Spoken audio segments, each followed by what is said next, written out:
War Thunder is a pretty popular game. Chances are you actively play it or have played it before, considering you're watching the video in the first place. And like any popular thing, it's got its copycats trying to emulate its success. In this video, we'll be taking a look at some of those games, representing the different facets of War Thunder, and see if we can find any gems in the rough. Who am I kidding? There's absolutely no chance any of these games are good unless you consider opening your wallet to be peak gameplay. Alright, let's lay out some ground rules before we begin. Number 1. Game needs to be free to play. I'd make you some excuse about how War Thunder is free to play, so we shouldn't consider paid games, but the reality is I'm just being a cheap ass. Number 2. No mainstream or otherwise already well-known games. I'm not playing World of Tanks or Armored Warfare. There's already dozens of videos comparing them to War Thunder, so another one wouldn't be any different or interesting. Number 3. It needs to be accessible. I personally don't mind looking up games on emulator websites or such in the case of abandonware, but for this video I've only included games that I can access on PC storefronts like Steam or EGS. With the rules set, let us commence. We'll be starting off with the most popular game mode of War Thunder, Ground Battles. Our game of choice is Battle Tanks Legends of World War II. Already from the screenshots, this just looks like a World of Tanks clone. My expectations are non-existent. Let's download this thing. The install size for the game at least seems to include everything, unlike a certain other game, and there's no launcher either. Once booted up, it asks me for a display name and to choose a side. Upon doing so, I'm immediately thrown into a tutorial where I get to experience the beautiful graphics this game has to offer. Quick settings check, and I'm already at max graphics, of course. On to the actual game. The controls are extremely simple. WASD to move, space or left click to shoot. Simple controls and unremarkable graphics are going to be a theme for the rest of the video, as these sorts of games pretty much all originate from mobile storefronts. You see, mobile gamers are generally, let's say, more open to spending and less scrutinous than PC gamers.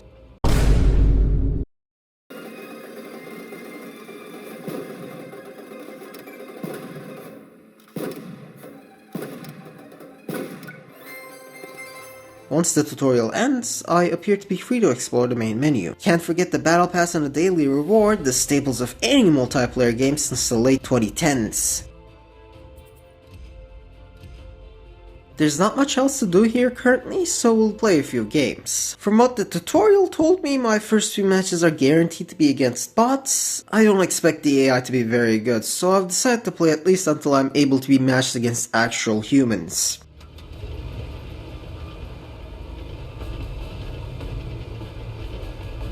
Hang on, are those planes in the air? That is a lot of planes for such a small battlefield. I can't aim my gun high enough to shoot at them, so no idea if they have any collision model whatsoever. They don't seem to serve any purpose besides littering the sky. The AI, as predicted, is garbage and doesn't do much else besides being a punching bag.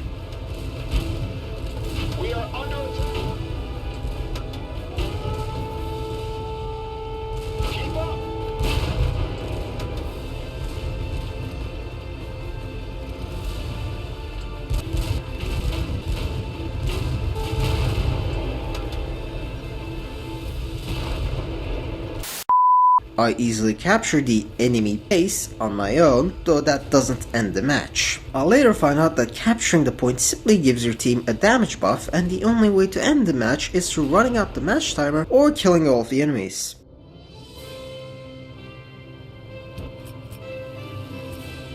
For some reason, pressing ESC in the post-match screen just copies the match ID, it doesn't exit out of the results screen. Please tell me what you think ESC means, devs. Still, now that we've earned some currency, let's check out the progression system. We have 3 different types of coins: research points, premium currency, and free currency. The research you earn is not bound to anything, so you could presumably research top tier with a reserve tier, though of course the grind needed for every tier rises exponentially. I research a tier 2 tank and it's slotted in for my next game, which is still against bots. It seems that you only choose which tank to play once you're in a game, which is more similar to War Thunder than World of Tanks for once. It still only takes me 2.5 minutes to deal with the bots regardless.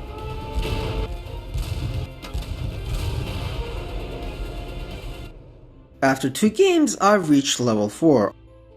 I researched some more tanks, this time on the Axis research tree, though once you're in the game there doesn't seem to be any division based on your tank's origin.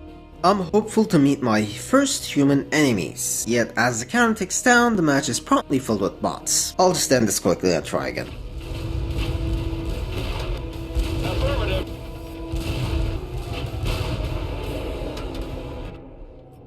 It seems this game automatically slots you into some sort of weekly tournament where you earn rewards for being the top player. It's got the country right for me, but for some reason it thinks I'm in the Canary Islands, which is off by I haven't gotten into the monetization yet, but suffice it to say that the game is fully pay to win. You can buy any of the currencies with real money and then use them to give your tank stat upgrades. Not only that, you can slot in a number of modules and consumables that give your tank a significant advantage. Of course, you've got your premium shells too. The standard AP shells you get cannot even disable modules. The modules are never really explained anyway. What does this mean? Clearly his turret is not disabled if he's continuing to shoot at me, innit? I'll give the game one more chance.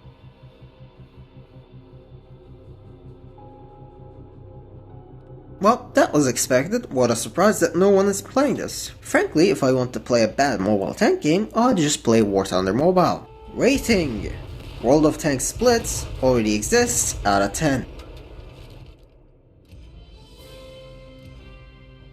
For our second game, we'll be venturing onto the Epic Games storefront. Yeah, where else are you gonna find a quality gaming experience? For air combat, I picked up Metal Storm, a modern era jet combat game, so hopefully it'll at least be much more original than our last game, though it being another mobile port does not necessarily inspire confidence. After creating an account, I'm promptly thrown into a tutorial.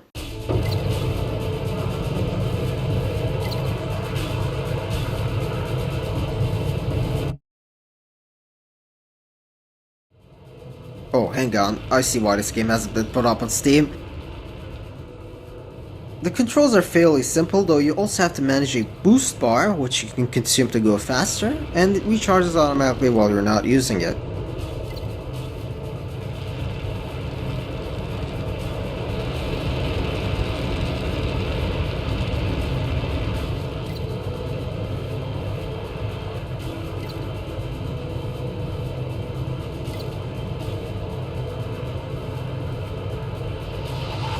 Yeah, I saw that one coming from a mile away.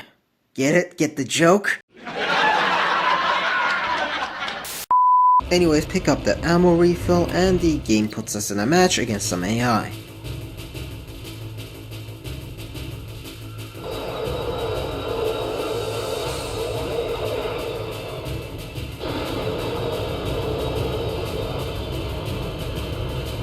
They are predictably dog shit and I proceed to utterly crush them.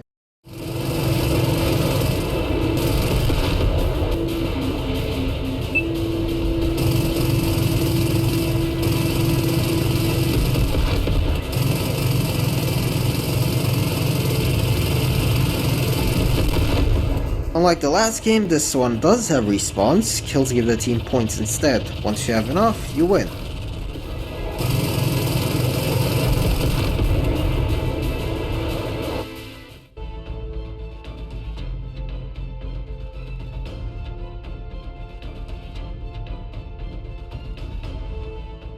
When the match ends though, the game forces me to immediately queue up for another. No exploration allowed. The enemy players all have names in this one, but I'm pretty sure they're all bots. Cue kill montage, I guess?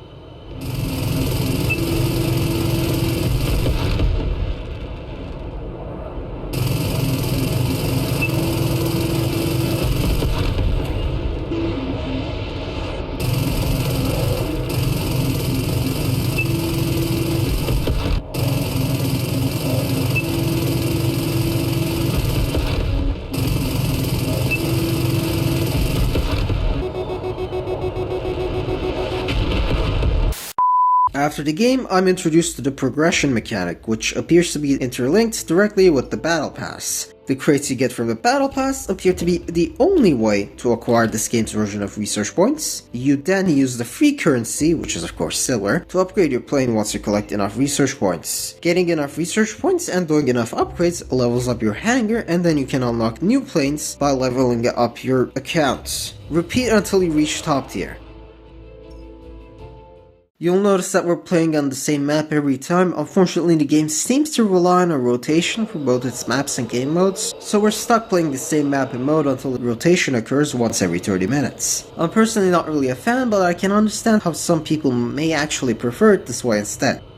It's on my 4th match that I finally encountered some actual humans.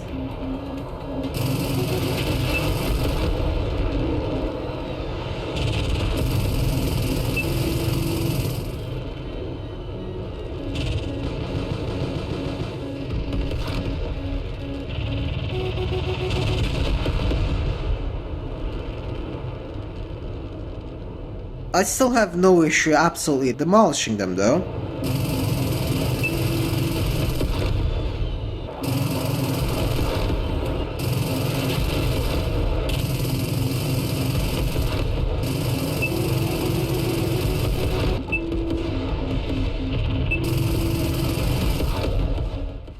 Remember what I said about this game being a mobile port?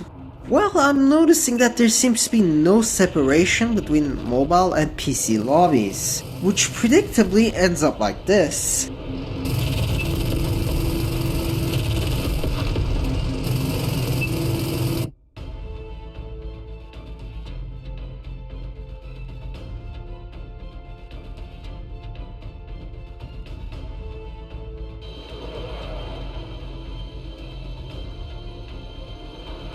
I want to try out the other game mode too, but there's still some time left before the rotation, so I'm gonna take a look at the cash shop to see how the pay to win this game gets. I'll say it's not horrible considering it's a mobile game. You can only buy the research currency indirectly through these upgrade packs, or you can buy consumables that boost the rate at which you gain them, kinda similar to premium time. You can obviously buy gold and use that to unlock new planes and skip the grind. Plus of course there's cosmetics like camouflage for your planes, though unlike our previous game these don't seem to give you a stat boost. I suppose at the competitive level, upgrades might make a significant difference, though I feel that simply the fact that I played this game on my PC and got matched with what were obviously mobile players was way more unfair than everything else. Once the rotation finally occurred, I did try out the other game mode, which was on a volcano map. I would love to show you, except Shadowplay crapped out on me and decided to record my background instead of, the game. I got to do a team deathmatch on the same map, so that's the footage you're gonna be seeing in the background as replacements. But basically the difference is, with the point control game mode, kills aren't what grants your team points, instead you fly into these objectives to capture them, and then captured points accumulate points for your team every few seconds. 10 out of 10 writing a job on this one, honestly me. Other than that though, it's still the same game. After my 6th game, I unlocked the 2nd plane and the game tells me the tutorial is officially over. We do have other games to play though, so I'll stop there, or this video is gonna get too long. My script already is. For my rating, I'd honestly say this isn't a bad mobile game. For a PC game though, it's just way too simple and repetitive. Still, if you're looking for a decent air combat game on your phone, this game is definitely worth checking out. I've saved everybody's favorite game mode for last. Our 3rd game is Unremarkable. Now, I did look pretty hard to find something interesting in this category, but I ran into a few, issues. I eventually wound up with this, Force of Warships Battle Games. If the nonsensical title hasn't set you off yet, this is indeed made by the same developers as the first game in the video, so my expectations are, below non-existent. Same as last time, I set a username and I'm sent to do the game's tutorial. No skip option this time though. The 3 ships seem to have minor differences in terms of stats, but something the game doesn't show you in the stat bar is the number of weaponry. How many torpedoes, cannons, and missile launchers you have on a given ship, which seems kinda important even if technically they are modeled on the ship and can be seen visually. When I do go into the tutorial battle, the informational text above skips so fast I don't end up being able to read any of it. Very cool. Thankfully, the controls are just as simple as their other game. Remember me talking about missile launchers like 10-15 seconds ago? You heard that right, this game has anti-ship missiles.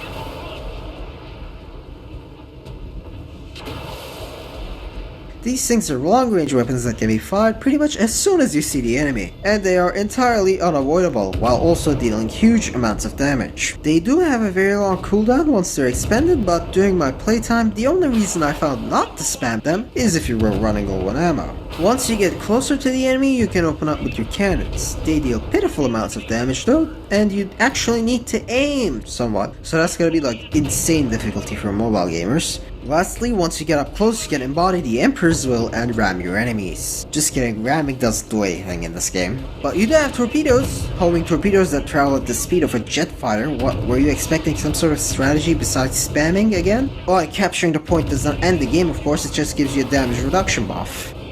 Once the tutorial is gone, I have to go through some more tutorial prompts. Exploring the menus, of course this game is easily just as pay to win as a tank one. Camouflage that increases your DPS, a ramming module in a game that doesn't even have ramming. Office equipment requires you to use premium currency to buy them. Taking a page out of the WoW's playbook, we even have flags that give you advantages. And this thing exists again. What is this? Treasury bonds? Am I playing a game or am I playing the stock market? Come on.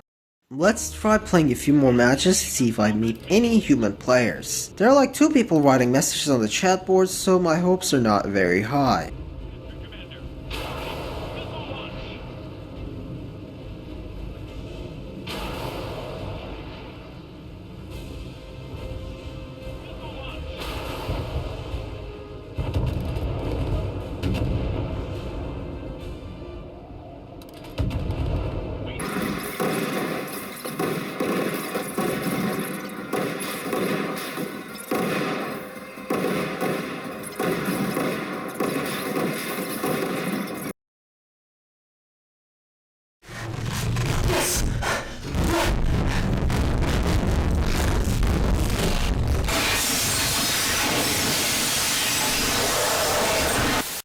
After some more games, I end up earning enough research credits to unlock a new ship. This one can carry strike aircrafts. Huh, neat, you actually pilot the helicopter manually. It even lets you multitask. My actual ship is sitting in the capture point while I'm piloting this thing. When it comes to attacking the enemy though, this thing doesn't seem to have much potential as the weapons deal quite a little damage. I mean, I did end up having to go to the game's wiki page to find out how to fire the missiles later on, but even those deal like what, 40 damage per missile? I'd show you more footage of the game, but I'm pretty sure 90% of you will have already skipped this section because it's naval. Rating? Well, what do you expect me to say really? It's a pay-to-win mobile game ported to PC that is also seemingly devoid of any human presence. Feel free to give it a try if you want to mess around with anti-ship missiles or helicopters, I guess. Those are somewhat unique. But besides that, if you want a naval game on mobile, I can't believe I'm saying this, but just go play War Thunder Mobile. Do I have a cool ending for this video like in the last one? No. This video was such a terrible idea. Oh yeah, subscribe and watch my other stuff I guess. Bye.